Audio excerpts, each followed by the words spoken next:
Sidebar is brought to you by Monterey College of Law, San Luis Obispo College of Law, Kern County College of Law, Empire College of Law located in Santa Rosa, and the Colleges of Law with campuses in Santa Barbara and Ventura. Welcome to Sidebar, discussions with local, state, and national experts about protecting our most critical individual and civil rights. Co-hosts, Law Deans Jackie Gardina and Mitch Winnick. I'd like us to have a constitutional right to vote, not just for president, but for other offices. That's why I think we need to change the Constitution to affirmatively guarantee a right to vote. When I talk to my students or I talk to people in the public, they're shocked to learn, what do you mean the Constitution doesn't guarantee the right to vote? Let me look through it and find it. When voting is mentioned in the Constitution, it's almost always in the negative. If you're going to hold an election, don't discriminate on the basis of sex or race or someone being between 18 and 20 years old. Not you have an affirmative right to vote. That's our guest, Rick Hasen, author and legal expert on voting and voting rights. Mitch, when we started Sidebar, I'm not sure either of us thought that conversations about basic individual and civil rights would revolve around basic concepts of democracy, like voting rights. But as we noted in our recap of Season 1, it has been a theme that has woven its way through a majority of our episodes. Today, we're going to tackle voting rights directly. And once again, we are fortunate to have a leading expert on voting and voting rights to walk us through where we are and where we need to go if we actually want to achieve that pluralistic, multiracial democracy we've been discussing. Today, we're going to be speaking with Professor Rick Hasen. He is an internationally recognized expert in election law, writing as well in the areas of legislation and statutory interpretation, remedies, and torts. Hasen served in 2020 as a CNN election law analyst and as an NBC News MSNBC election law analyst in 2022. He directs UCLA's Law's Safeguarding Democracy Project. Rick's op-eds and commentaries have appeared in numerous publications, including the New York Times, Wall Street Journal, The Washington Post, Political, and Slate. He also writes the oft-quoted election law blog, which the ABA Journal named its Blog 100 Hall of Fame. His 2022 book, Cheap Speech, How Disinformation Poisons Our Politics and How to Cure It, was named one of the 4 best books on disinformation by the New York Times. And his new book, A Real Right to Vote, How a Constitutional Amendment Can Safeguard American Democracy, was just released this month. Welcome, Rick. Great to be with you. Rick, you've spent the past several years in the legal cauldron on what we could call fairly Trump versus the United States. The public has been witness to Supreme Court cases, state court cases, criminal cases, civil cases, all involving the former president. The cases have been incredibly complicated, raising legal and political questions about our democratic process, voting rights, election law, constitutional law, federal versus state authority, impeachment, insurrection, business fraud, civil torts. Well, fortunately, we've looked at your bio and consider you our resident expert on all of those things. But it's exhausting to work through these issues, even for those of us with a legal background. What I worry about is less the specific results of the individual cases than the effect that these cases involving the former president are having on public perception and trust in the law, the democratic process, the Constitution, and the legal system. You're a frequent commentator on the public impact of these cases. From the public's perspective, do you believe that our country's system of checks and balances is working, broken, or somewhere in between? Well, I think the primary thing that we're seeing is that the wheels of justice turn quite slowly, that it takes a long time for fair processes to go forward, and that is a challenge when you're up against a candidate who's running for election, as Trump is. And also, we have an old, rickety constitution, and it has parts that many of them have not really been in play in recent years, from the emoluments clause, which is something that people weren't talking about before Trump was president, in terms of taking gifts from foreign individuals and others, to issues of disqualification under the 14th Amendment for people who engaged in insurrection. You put the combination of these arcane, rarely used constitutional provisions on the one sense with a slow moving process and with a candidate and a former president who's a norm breaker, if not a lawbreaker, it puts a lot of stress on the system. So, Rick, the public trust in the U.S. Supreme Court is clearly at an all time low. I think it's fair to say that the public's trust in Congress is even lower. And if this isn't troubling enough, support for the third branch of our republic, the executive branch, is really no better for either political party. All three of these branches are dependent on free and fair elections to function as a democracy. Do you think our current election laws at the federal and state level provide the protection we need to maintain our democracy? We're in a highly polarized moment in our politics. When you think about how the Constitution is designed, it's designed for separation of powers across the branches. So the Congress being a check on the president, the judiciary being a check on both Congress and the president being able to appoint justices to the court, subject to congressional approval rights. There's all of these feedback loops. When Trump was in office, we didn't think about Trump versus Congress, right? We thought about Trump versus Democrats in Congress. And now today, we think about the Republican House and the Republican potential filibuster in the Senate against the Democrat Joe Biden. It's very hard in such a system to have accountability. So something goes wrong. Who are you going to blame? Let's take the situation at the border. The executive has a lot of power over the border, and yet there's reason to believe that you need additional legislation to give the executive more power, and yet Congress can't agree on that. And it's now become a political issue. If people are unhappy with immigration, who are they going to blame? Because we have this divided system across parties, we vote separately for a single member of Congress and our own state senator versus the president. It's just not a system that's designed, say, compared to a parliamentary system. Rick, I just want to stay with the court for a moment and talk about Trump v. Anderson, the case involving whether Donald Trump was eligible to be on the ballot pursuant to Section 3 of the 14th Amendment. You and two colleagues wrote an amicus brief, or a friend of the court brief, to advocate for the Supreme Court to make a definitive decision about whether Donald Trump was eligible. You and your co-authors didn't take a position on the issue itself. Rather, you implored the court to not punt. Doesn't appear the court took your advice. What are you and your co-authors concerned about? What would happen if the court left the issue undecided? The Constitution says that a person who engaged in insurrection is disqualified from serving in office.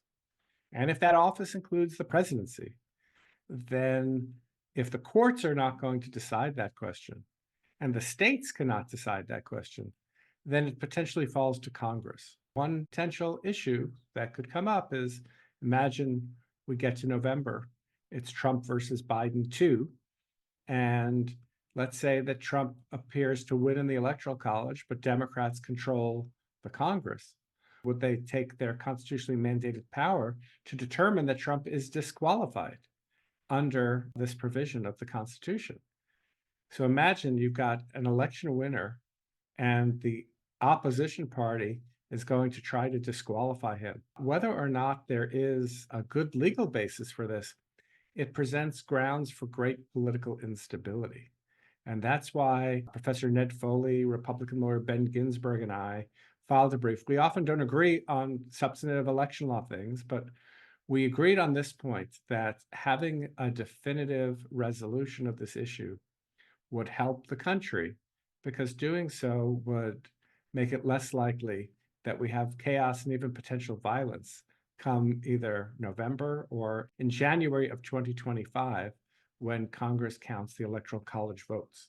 Having just listened to the oral argument, was there something unexpected given the court's history and the justices' philosophies? When Trump argued his case, or his lawyer argued his case, Jonathan Mitchell, there was much less emphasis on the question, this very hyper-technical question about whether or not the president is an officer of the United States. But if you looked at the briefing, that was where they put almost all their eggs. The Trump team was making this textual argument. And the focus of the oral argument was on a much different question. It was on what we might call the race to the bottom.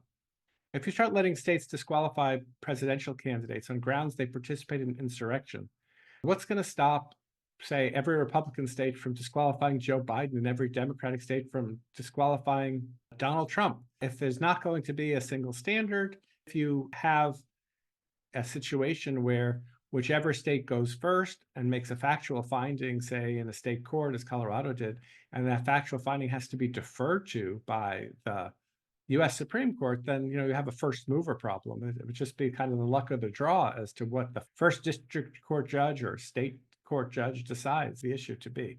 So there was a strong sense that the lack of uniformity in a federal election, particular election for president, is problematic. This is somewhat in tension with what the Constitution says. Article 2 of the Constitution says that states, through their legislatures, get to set the manner for choosing presidential electors. In fact, as recently as the year 2000, in the Bush versus Gore case, the case that ended the disputed 2000 election, the Supreme Court reminded us that people do not have the right to vote for president. It's not guaranteed in the Constitution. All the Constitution says is that in Article 2 that states get to set the manner for choosing presidential electors. So a state legislature, presumably through a duly enacted law, could give that power back to itself and say, we're not going to hold an election in Arizona for president. The legislature is going to decide who gets our electoral college votes. And so if they can do that, then why can't they have a system where they disqualify someone on grounds of potentially being an insurrectionist? They wouldn't necessarily need to have the kind of uniformity that the Supreme Court seemed to stress was necessary. We're going to take a quick break and then continue our conversation with Professor Rick Hasen. Kaplan helps thousands of law students become lawyers every year. Prepare to pass your bar exam with personalized prep that fits how you learn best. Choose from a traditional 2-month course, a flexible 3-month course, or semester-long prep, and get your personalized study plan, which includes thousands of realistic questions and unlimited essay grading. No one does bar review like Kaplan. Find the bar review that fits you best so you can score your best. Visit kaptest.com/bar. That's KAP test.com/bar. The Master of Arts in Law degree from the Colleges of Law was designed to empower working professionals to become innovative problem solvers in careers that intersect with the law. The legal field is more than what happens in a courtroom after all. The Colleges of Law. Learn more at collegesoflaw.edu.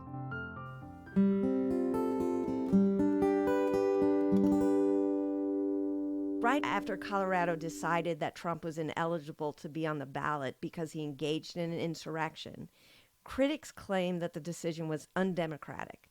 The voters should decide whether Trump should be president. Now, you've just told us that there's no constitutional right for me to vote for president and that a state can actually determine a different manner. But I was kind of surprised to hear 2 Supreme Court justices raise this same concern. So how do you respond to critiques about the undemocratic process? The disqualification provision is part of the 14th Amendment. The 14th Amendment was adopted in a democratic way. It was a constitutional amendment which required a vote of a supermajority of each House of Congress, had to be ratified by 3/4 of the states. These are the ways in which we choose what our rules are. Just like, for example, the Constitution, which was adopted with approval of the state, says you've got to be at least 35 years old in order to be president. We might think that's a good rule or not a good rule, but it was democratically chosen. We also have a natural-born citizenship requirement. Some people think, why shouldn't Arnold Schwarzenegger be able to run for president? I think there's some merit to that argument, but the answer is not that it's undemocratic. It's that it was adopted through a democratic process, and if we want to change it, we should change the process. The problem is that changing something in the Constitution is quite difficult. It requires this supermajority vote in both Congress and in the state legislatures. We're kind of stuck in some ways. Even the very issue of you not having the right to vote for president. In Bush versus Gore, the court said, well, history has favored the voter, but it may not always stay that way. Well, I'd like it to stay that way. I'd like us to have a constitutional right to vote, not just for president, but for other offices. That's why I think we need to change the Constitution to affirmatively guarantee a right to vote. When I talk to my students or I talk to people in the public, they're shocked to learn, what do you mean the Constitution doesn't guarantee the right to vote? Let me look through it and find it. when voting is mentioned in the Constitution, it's almost always in the negative. If you're going to hold an election, don't discriminate on the basis of sex or race or someone being between 18 and 20 years old. Not you have an affirmative right to vote. Let me stick with that for just a moment. I heard what you said, and our listeners just heard what you said. But for the non-lawyer, non-constitutional expert, walk us back through this idea that we don't have a right to vote for the President of the United States. I just sent in my mail ballot in California, and there was a place right on the ballot that I got to color in the little circle, and it had a candidate's name right there. Let me have you put your historian hat back on. In plain English, tell us, how is it possible that we don't have a right to vote for president? So you got to go back to the Constitution's founding. We're going back to 1789.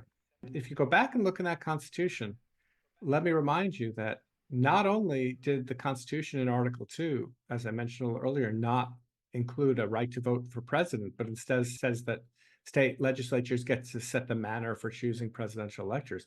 There was also no right to vote for senator. We didn't get that right to vote for senator until the 17th Amendment at the beginning of the 20th century. Even as to the House of Representatives, there the Constitution does guarantee an election, but it says who can vote in that election? Whoever is qualified to vote under state law for the state legislature. So if, for example, a state had a literacy test, or a state had a whites-only rule at the time of the Constitution, or as every state did, only allowed men to vote or property owners to vote, that would be just fine for voting for the House of Representatives. This was something that was not going to be subject to this kind of federal implementation of these laws. Now, over time, there were some periods of greater enfranchisement and some retrenchment right after the Civil War in the former slave states, before Confederates essentially got back their power, before white supremacy reigned again at the end of the 1800s. There was a period of Black enfranchisement in the South, and then violence beat that back. Even after the passage of the 15th Amendment, which says no discrimination in voting on the basis of race, we still had it because the Supreme Court was not going to enforce it. I talk about in my book how in 1903, in a case called Giles versus Harris, the Supreme Court said they had no power to enforce the 15th Amendment. It was not until Congress passes the Voting Rights Act of 1965 that you essentially get real registration for Black voters in the South. And of course, the history of women is very similar. 1874, the Supreme Court says the Constitution doesn't guarantee women the right to vote, despite the fact that the passage of the 14th Amendment guarantees citizens all the privileges or immunities of citizenship. It takes until 1920 until the US Constitution gives women the right to vote. You know, if you look at the history of the Constitution, it shouldn't surprise you that there was no enfranchisement. What should surprise you is how much enfranchisement we have today, given how antiquated and anti-small d democratic the original Constitution was. I want to recommend the book, not just for what it does in terms of giving us a path for the future, but really for the history lessons embedded in the book. They were fascinating for me. So thank you for that. You do more than propose a right to vote. It's much more complex than that. One of the things that you also do is you call for votes to be equally weighted. And I think that also comes as a surprise to listeners. What does this mean, and why do you think it's necessary to make a constitutional right that my vote be equally weighted? How is it not equally weighted? Today, your votes are mostly equally weighted, except for the US Senate and the presidency, as I'll talk about. But the reason they're equally weighted is because of some precedents from the Supreme Court in the 1960s. These are cases that established a principle of equal voting weight. I'm not convinced that the current Supreme Court, if the issue came back before it, would actually agree that this is part of the Constitution. They might say those cases were wrongly decided. So I want to enshrine it in the Constitution. Further, if you think about the Senate, so here in California, we've got a very large population. You compare us to, say, Wyoming or Rhode Island with very small populations, we have equal representation in the Senate. That is not equally weighted voting. The Electoral College piggybacks on representation in the House and Senate. It says States' electoral college votes equal to your number of senators. Everyone has two, plus however many representatives you have based on population. And so it too reflects something that is not the equal weighted voting idea. You have in your book presented an incredibly, I think, sound approach to both a basic amendment, which kind of sets forth the basic rights that you think are important, but then you also add on to that in kind of an advanced amendment that actually incorporates more rights. But I wanted to pivot to a related issue that is of considerable concern in the 2024 election and a topic of your 2022 book, Cheap Speech: How Disinformation Poisons Our Politics and How to Cure It. We've had a number of guests on Sidebar talking with us about that delicate balance between free speech and disinformation. Drew Liebert and Jonathan Metestein of the California Initiative for Technology and Democracy, Jeff Kosseff, author of Liar in a Crowded Theater, and Orly Lobel, author of Equality Machine, have all presented some very thoughtful but different views on who should be in charge of policing speech, especially during elections. What are your thoughts? This presents a difficult question for a society that is committed to both principles of free and fair elections, where voters have good information to make good decisions, and principles of free speech that says we don't trust the government to be policing information, especially political information. So how do you balance those things? In my book, Cheap Speech, I talk about these issues. And for example, suppose you want to pass a law that says it's against the law to lie in an election. That would be a kind of law that would be very hard to enforce. So let's say that in the 2024 election, Donald Trump says the 2020 election was stolen. So who's going to decide if he's lying? I mean, I think he's lying. I've studied the election very closely, but do we want a government body saying he's lying and potentially penalizing him or even calling it out as a lie on the part of the government? That is very problematic. And having a law that would say make it illegal to lie in a campaign, my opponent voted to raise taxes 6 times. Oh, that's a lie. Having a truth commission that would determine that, or penalties for lying, that raises some very profound issues of free speech. And it would be dangerous. So think of the president that you trust the least and imagine that she gets to appoint the speech czar who gets to decide what's true or not. You can see what the dangers are. On the other hand, imagine a law that says it's a crime to lie about when, where, or how people vote. For example, there was a guy in 2016 named Douglas Mackey who posted information on social media posing as a Black woman, and I think also as a Latino woman, and said, support Hillary, you can cast your vote by text. Text this number, and now you voted. That's a lie about when, where, or how people vote. Having a law that prevents that is something that I believe the Supreme Court would uphold as constitutional. It doesn't require making a judgment about was the last election stolen, something that is essentially contested. Trying to thread the needle between what is allowed and what's not is a difficult task. And the question is, how do you balance these two things, free and fair elections and robust free speech without too much government interference in policing truth? We're going to take a quick break and then continue our conversation with Professor Rick Hasen, author of A Real Right to Vote: How a Constitutional Amendment Can Safeguard American Democracy. Monterey College of Law faculty are dedicated to helping students navigate law school and prepare for the bar exam. I and the other professors of the school strive really hard to ensure that the students are well prepared, not only to help them through law school, but also to get ready for the bar exam. I have a sense of responsibility that I feel that just as the school gave to me and helped me to embark on this journey that I'm on, I should also give back and help students to succeed. Visit montereylaw.edu. Welcome to the future of legal intelligence. Trellis, a state trial court research and analytics solution. Trellis offers state trial court records for legal research, with analysis on judges, opposing counsel, verdicts, motions, dockets, and legal issues. Visit our website, trellis.law.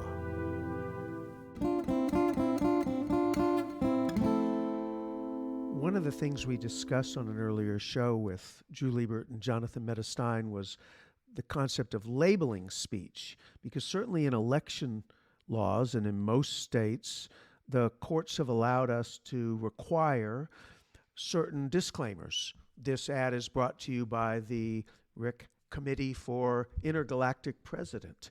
And as long as we tell them who, we can then require those committees to say who paid for it.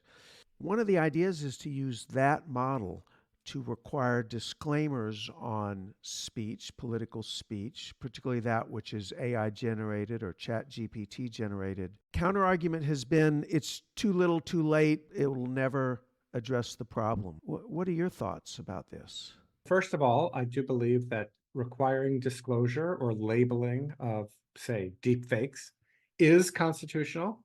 This is a controversial position. I go in great depth in my book, Cheap Speech, as to why I believe it's constitutional. The court has long upheld disclosure laws in the context of campaign finance laws. It has upheld disclosure as a means of assuring consumer protection. It isn't a political area. You know, some of these rules have exceptions for satire, for example. I think that's a bad idea. One person's satire is another person's serious commentary. Do we want a government official deciding what's satire? So I just say label them all.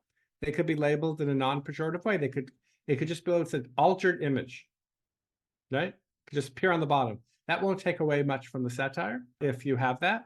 And it would tell voters, here's something you might want to take a look twice at before you believe that this is actually Joe Biden having a heart attack or Donald Trump saying the N-word, right? As to use some examples of things that people have suggested could be made through artificial technology. I think that doing so is constitutional. Is it as good as a law that would say, take this off, and not allow this speech? Well, again, I'm worried about too much government power over speech. I worry about what happens when the person who's in charge of policing speech is a bad actor. And so we have to design our laws for when we might have a good actor or have a bad actor. Disclosure is a second best solution, but it may be in our current atmosphere, especially, that it's the one that properly balances the interest between the idea of free and fair elections and the idea of not having government interference too much with the rough and tumble of politics, where at the very least, politicians engage in hyperbole and exaggeration. That line is very hard to police. Let me take a slight angle on that and put on my law professor hat and talk a little about the counter-speech doctrine. Justice Louis Brandeis famously wrote, "If there be time to expose through discussion the falsehoods and fallacies, to avert the evil by the process of education, the remedy to be applied is more speech, not enforced silence." And then, as we know, Justice Anthony Kennedy followed that up with, "The remedy for speech that is false is speech that is true." I'm a firm believer in that counter-speech doctrine. That being said, I am terribly worried that the speed to market, as they might say, of disinformation and deep fakes almost makes that idea archaic. How would you help me resolve this dilemma and have a little bit more feeling of less threat towards the future of democracy? And I'm specifically talking about election speech in this context. The idea of counter speech is an idea of kind of a corollary to this concept of the marketplace of ideas. That's the idea, is that you'll have all this kind of speech, metaphorical marketplace, and the truth will rise to the top. Voters will be rational, they will weigh the evidence, and they will reach the truthful conclusion. Whether or not that was true in the past, that's what we hope. It doesn't seem to be true right now. In part because, as I explained in Cheap Speech, it is now possible to be able to speak in an unmediated way to millions of people. So let's take Donald Trump. He was able to go to Twitter by a New York Times count over 400 times between Election Day and 3 weeks after Election Day to make the false claims of the election being stolen. Imagine if we had the same politics of 2020, but we had the technology of the 1950s. So Donald Trump goes to the podium 400 times and makes these statements. They would not be covered on television live 400 times. They would not be covered in the newspaper 400 times. They would be put in context. The problem with counterspeech in the current era of cheap speech, in the current era where it's very inexpensive to disseminate true or false information, the problem is that false information can swamp true information. How do we know that the marketplace of ideas is not working? Well, one easy way is by looking at the millions and millions of people who believe Trump's false statements that the 2020 election was stolen, when all reliable evidence indicates that it was not stolen. I am not, like you, a believer that counterspeech works. So if you're not a believer in that, what do? I still recognize the danger of giving the government too much power to police speech. So having a law that says Trump better shut up, he can't lie about the election being stolen, I worry that that is going to be what they say a cure worse than the disease. It can lead to real government censorship. What happens if an election is stolen? Do we want to shut up the candidate in that case from being able to make that claim? We have to think again of these second best solutions to try to deal with the problem, but recognize that the truth is not going to rise, not without some help. And so where would that help come from? One thing we might need to do is to have subsidies for journalism, for real media, because the most effective counterspeech is going to come from those who have an allegiance to the truth. Getting more truthful information out there at least can help. In the era of cheap speech, it's much less expensive to produce a fake news site than a real news site that checks facts, that gives people a chance to respond, that does all the things that journalists do. And so the collapse, especially of local journalism, has exacerbated the problem. Do you think there's any scenario in which the judicial process can put a damper on this? What if it was a civil claim and we could somehow have an expedient process to use civil law to get something taken down or to get a meaningful penalty, financial penalty, something short of criminal law, which raises a whole different set of constitutional issues? I mean, some of our guests have recommended that. I just wondered your thoughts. Well, we have a partial solution here, right, which is the law of defamation. Right. Rudy Giuliani is about to be bankrupted because of his pernicious lies about two election workers claiming falsely that they had manipulated the election outcome in Georgia. We have Fox News paying a $787 million settlement to Dominion. There's another lawsuit coming from Smartmatic against Newsmax and others as well. When the election lie injures the reputation of a person, then defamation is a possibility. Some election lies, though, are not defamatory about a person. So if you're Donald Trump, you say the election was rigged, you're not accusing anyone in particular of rigging the election. Defamation can't work there. So I think defamation law is part of the answer. One of the things that people look at in this area is a silver bullet. What is going to solve all of our problems? The answer is nothing. We have to instead look for pieces. Defamation law, better disclosure laws, bans on empirically verifiable false statements about when, where, and how people vote, labeling deepfakes. And so I go through a kind of litany of things, none of which alone is going to solve the problem, but maybe together create a better system for trying to deal with the current situation we have with our elections.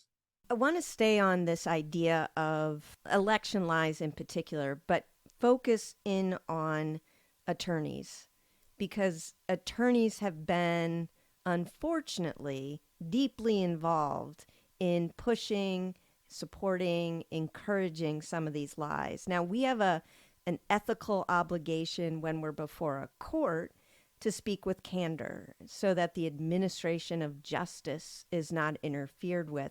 Perjury is another thing. People can't lie in court.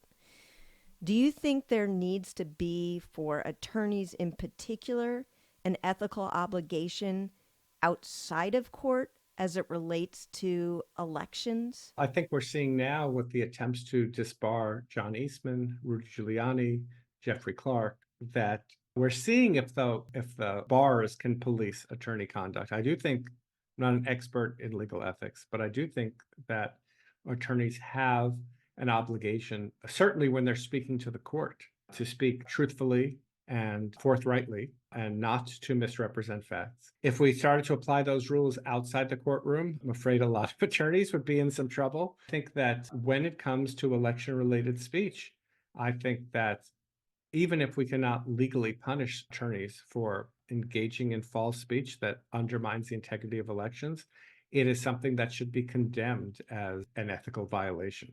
I think that we have a duty not only as attorneys, we have a duty not only to the courts, but to the public, not to undermine democracy. We usually try to end with somewhat of a call to action. I love your idea of a constitutional amendment, but it could take decades before it passes. We're still waiting for the ERA to pass. So while we're working towards that end, what can people do right now to protect and enhance access to the ballot? Well, one of the things that I've written about in many of my works is this idea that we have a decentralized election system. We don't administer a single election for president like they do in other countries where the national elections are run nationally. We do it on the local level, something like 8,800 different election jurisdictions running an election at the same time. That local control means that there's lots of room to get involved, whether that's as a poll worker, as an election observer, or even as a citizen, making sure that the way the election is being run locally is being done in a fair and transparent way. Every state's constitution contains some language protecting the right to vote. In many states, that language has not been vigorously enforced by the courts, or it's very vague and doesn't really protect much. But you can imagine starting to organize state by state on issues of voting rights, strengthen state voting rights, especially in states with the initiative process where voters can do this directly, and then move it up to the national level. I think if we had a nation that was committed to a universal right to vote for all eligible voters, as well as a system that is secure and makes sure that it has safeguards against fraud, and also a system that has safeguards against trying to manipulate or steal elections, this would be a win-win. It wouldn't help Democrats, it wouldn't help Republicans. It would help all Americans assure that our democracy can continue as we work our way through the 21st century. Rick, that is a perfect place for us to end. So thank you so much for joining us on Sidebar today. It was my pleasure. Rick, it was great to have you, and thanks for all the work you're doing, both not just as a teacher, but as a commentator on helping all of us understand these issues as we work our way through them. Thank you. Thank you. I think many people are surprised to find out that there is no what we call a positive right to vote. Nowhere in the Constitution that says you have a right to vote. It's implied in places. As Rick pointed out, the Constitution actually gives a lot of power to the states to dictate how elections occur and then ultimately who gets to vote in those elections. And as we've seen over time, states have not always been generous in who has access to the ballot. Not only that, we're seeing, unfortunately, a slide in who has access to the ballot with recent state legislative efforts to eliminate mail-in ballots, to eliminate drop boxes, to make it more difficult for people to vote, either because they eliminate voting places or reduce the amount of time someone has to get to the polls. You're right, given the move away from expanding access to the ballot on state law level, it seems kind of impossible to think that states and others would be supportive of the idea of a right to vote embedded in the Constitution. But anytime I start to think that that can't happen, I remember that some women managed to pass an amendment to make it illegal to have alcohol in the United States. If that can happen, then we should be able to get a right to vote in there. Jackie, it was great to have Rick Hasen on our program today. He's an expert in the things that are front and center of today's headlines: election law, the Constitution, free speech, disinformation. There's so much of this that's swirling around, and it was a delight to hear him lead us through some of the legal issues involved. More particularly, someone who's come up with some concrete ideas about how to address this. I'm not certain how realistic a constitutional amendment is, but I absolutely agree with the direction he's going on reinforcing our right to vote and defining the right to vote directly in the Constitution. I think I want to challenge our listeners as well about another issue, which is those of us who do have the right to vote don't always exercise that right to vote. I recently did a talk for the Santa Barbara Women's Political Committee. To prepare for that talk, I looked at the percentage of voters in the United States, in California, and in Santa Barbara County that actually exercised the right to vote in 2022. And it was around 50% of eligible voters who voted. I want to encourage everyone, if you recognize how dear the right to vote is, if you're an eligible voter, please vote. As he was talking about this juxtaposition between states holding elections and the federal government holding elections, it did remind me that many mornings during the past year or so, I have woken up and thought, it would be nice to have the British system of have a vote of no confidence and throw the bums out and start over again. But I don't think that's going to happen anytime soon. I love the way that he's challenged us to think about this issue of where do we want to have elections regulated? Should it be right here in our hometown at a local level, or should, in the case of Congress, the Senate, and the presidency, we remove that right and take it up to the federal level? I've been a political science wonk since high school, but I don't have a clear sense of what I think about that. So I love the fact that he's challenged us to think hard about it. Once again, I want to thank everyone who joined us today on Sidebar. And as always, Mitch and I would love to know what's on your mind. You can reach us at sidebarmedia.org. Sidebar would not be possible without our producer, David Eakin, who also composes and performs all of the Sidebar music.